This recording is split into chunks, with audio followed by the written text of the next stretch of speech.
Hello everyone, today we're going to be taking a look at some new Taken King exotic weapons via some preliminary reviews. With the patch came a lot of data mining and all that stuff, but the Bungie Armory did a solid amount of work for us. Keep in mind that these are just weapons that were data mined or on Bungie's site. They could be weapons that get released later in the year or perhaps never.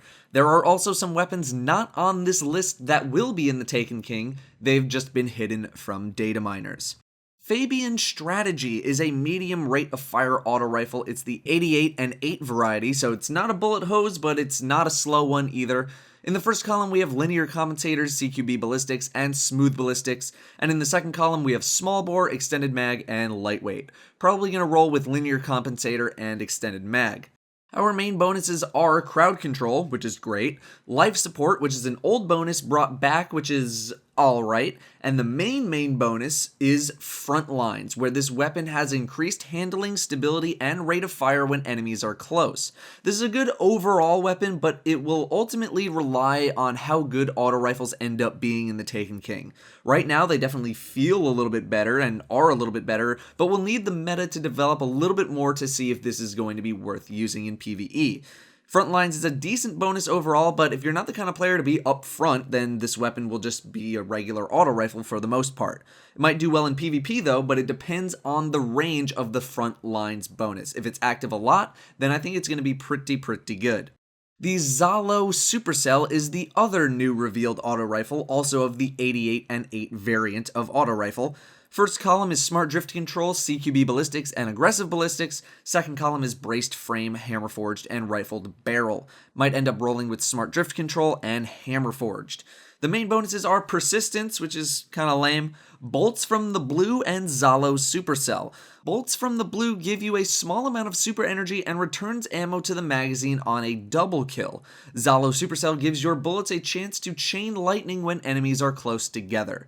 This seems pretty good in a bad juju sort of way. Increased super energy is globally useful, and the chain lightning effect is cool, but unless it procs a lot, I don't think it's really going to be a game changer. Once again, this is a good overall weapon, but it will, once again, ultimately rely on how good auto rifles end up being in the endgame PvE scene. For PvP, just for comparison, I think Fabian Strategy might end up being better as an overall experience.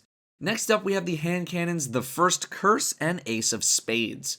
The First Curse is a super slow, super hard-hitting hand cannon with 8 shots in the magazine. It's a 1594 variant, so it's the Timur's Lash style of hand cannon, really rewarding slow-paced shots. The first column has smooth CQB and soft ballistics. The second column has speed reload, quick draw, and lightweight. Might end up running smooth ballistics and speed reload.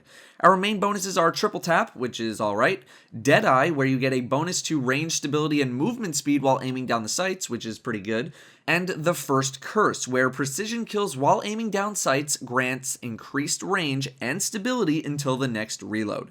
The 8-round magazine leaves a little bit to be desired, but this is basically the equivalent of the last word, but in aim down sights mode instead of hipfire spraying everything.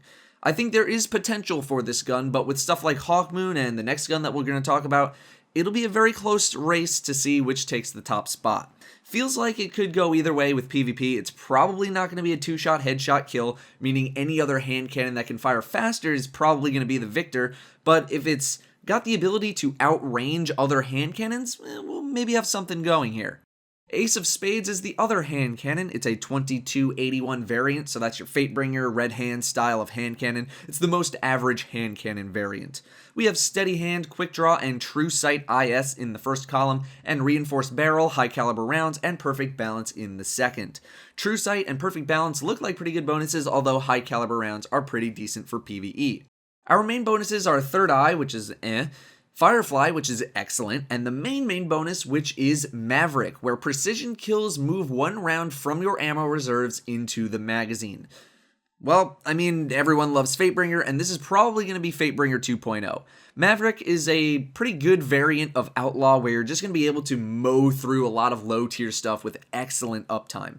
However, a lot of people are linking this weapon to Cade 6, aka the Hunter Vanguard, for various reasons. There's clips, pictures, etc., and Bungie did mention that there are class-specific weapons in the game now, so there is potential for 1, this being a hunter-only weapon, and 2, a lot of people being upset by that.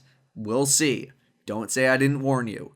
No new pulse rifles spotted just yet, but we have Red Death and Bad Juju coming with us into the Taken King, that's probably why.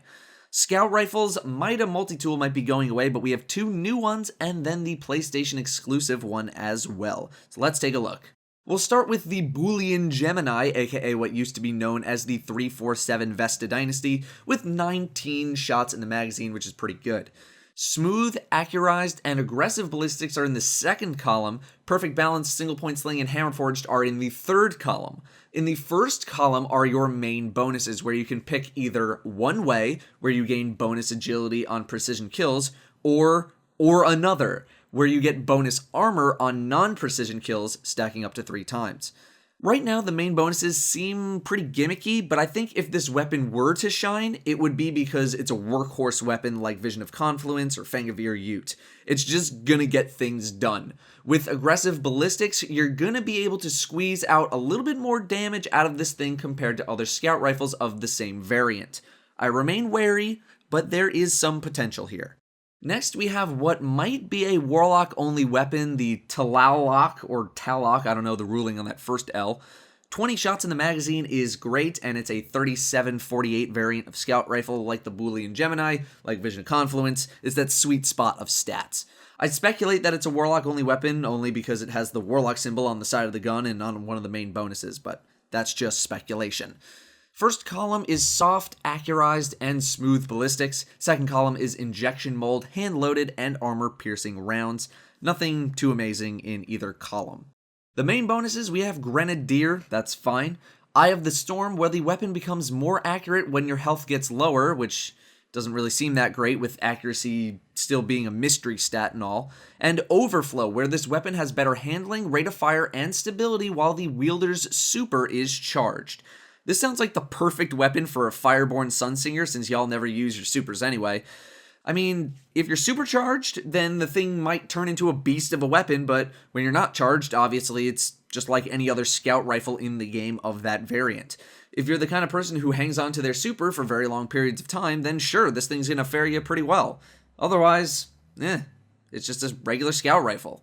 Last of the scout rifles, we have the Jade Rabbit, which is a PlayStation exclusive weapon. Some also might know this as the Fate of All Fools, as we'll see in a minute.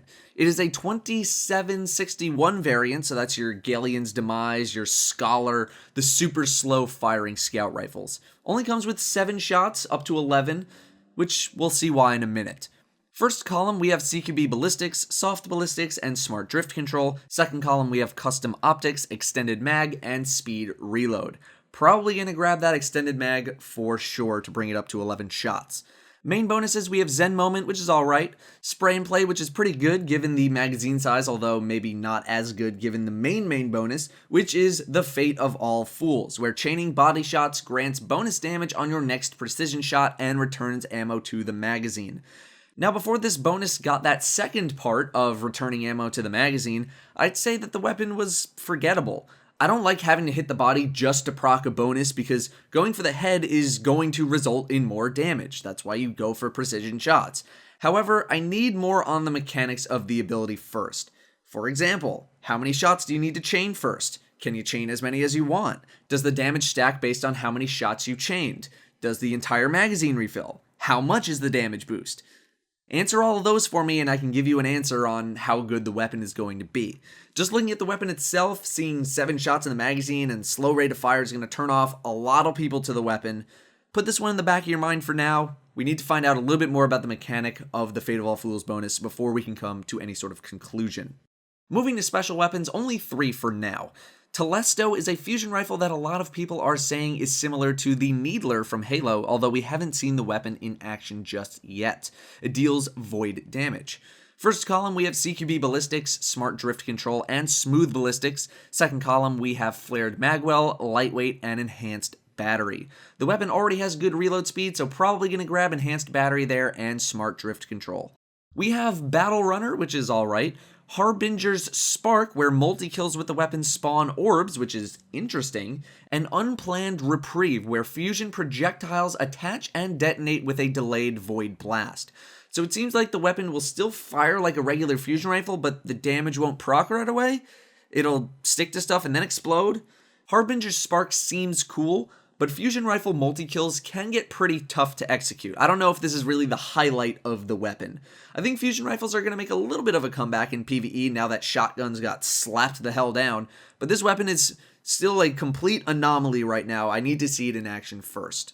Next, we have the Chaperone, which is a shotgun that fires slug rounds, not buckshot, first of its kind in Destiny. First column, we have Accurized Ballistics, Linear Compensator, and Field Choke. I'm taking whatever gives the most damage. And second column is Field Scout, Single Point Sling, and Snapshot. I'm taking Field Scout for PvE. Main bonuses are all unique. The first is that the weapon fires a single precision slug and grants agility boosts. The Roadborne is where precision kills briefly grant bonus handling, range, and precision damage with the weapon, which is pretty good. And the Survivor is where landing 3 precision shots in a row while Born on the Road is active, aka the bonus I just said, will return 2 shots on the magazine. Yet again, this is another weapon that is tough to speculate about because we've never really had a weapon like it in the game before. However, I think this weapon is ultimately going to rely on your ability to hit precision shots really frequently, like nearly every shot if possible. Otherwise, I don't want to speculate too much on this weapon. It's too much of a different weapon. It does have a perfect stability ranking though, full 100 in the bar, and the rate of fire is actually relatively quick for a shotgun. Do need a range check on the weapon as well. Next up, we have Hereafter, a sniper rifle. Same rate of fire as Patience and Time with slightly more damage, although the stability pales in comparison.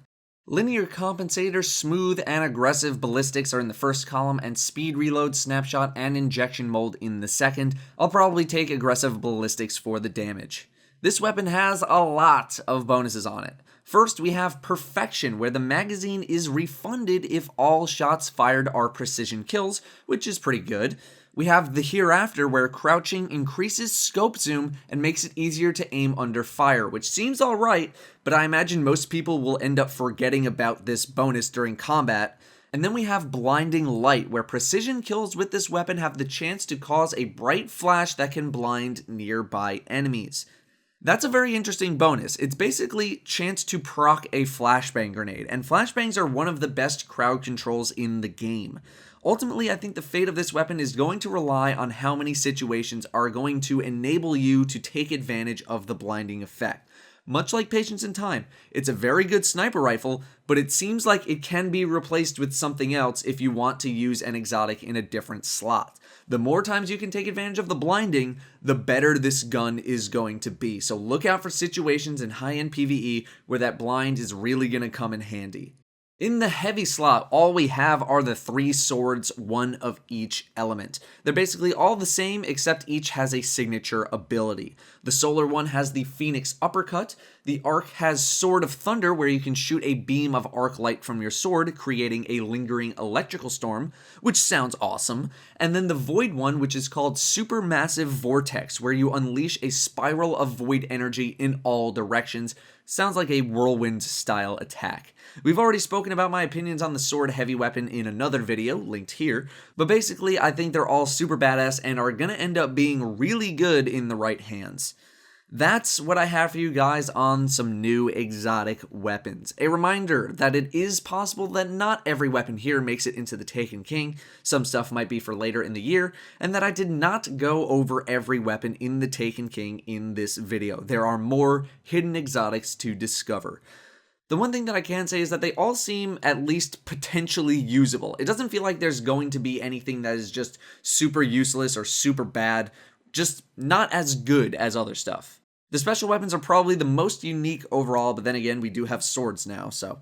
Anyway, that's going to do it for me. Thank you all very much for watching, and I'll see you next time. To see it in action first. Next, we have the Chaperone, which is a shotgun that slug round that fires slug round slayers. Guys.